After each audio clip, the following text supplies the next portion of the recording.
अस्सलाम वालेकुम रहमतुल्लाहि व बरकातुहू। मेरा नाम सुहेब है और आप देख रहे हैं ऑटो मोटर यूट्यूब चैनल।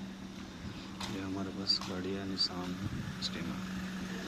इस गाड़ी में मसला आ रहा है कि गाड़ी को जब 1 घंटे के लिए खड़ा कर देते हैं, इंजन ऑफ कर देते हैं, तो उसके बाद स्टार्ट करते हैं तो मिसफायर आता है। तो मिसफायर आता कितनी देर है, सिर्फ 30 सेकंड या 1 मिनट के लिए मिसफायर आता है, उसके बाद मिसफायर ख़त्म हो जाता है। तो हमने इसको स्कैनर पे डायग्नोस किया तो कोई फॉल्ट नहीं आ रहा।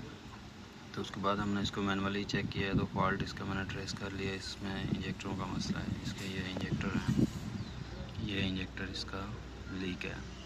इंजेक्टर लीक होने की वजह से ये देखो, इंजेक्टर लीक होने की वजह से ये पेट्रोल इसका जो भी है वो जमा होता रहता है सिलेंडर में। तो जैसे ही हम इसको स्टार्ट करते हैं तो कुछ देर के लिए वो सिलेंडर काम करना छोड़ देता है। उसके बाद फिर जब पेट्रोल बर्न हो जाता है, जल जाता है सारा, तो उसके बाद फिर ये मिसफायर ख़त्म कर देता है। तो आज हम इसके इंजेक्टर सबसे पहले इसके क्लीन करवाते हैं। क्लीन करवा के चेक करते हैं, अगर से गाड़ी में ये मसला हल होता है तो ठीक है, नहीं तो फिर इंजेक्टर चेंज करेंगे।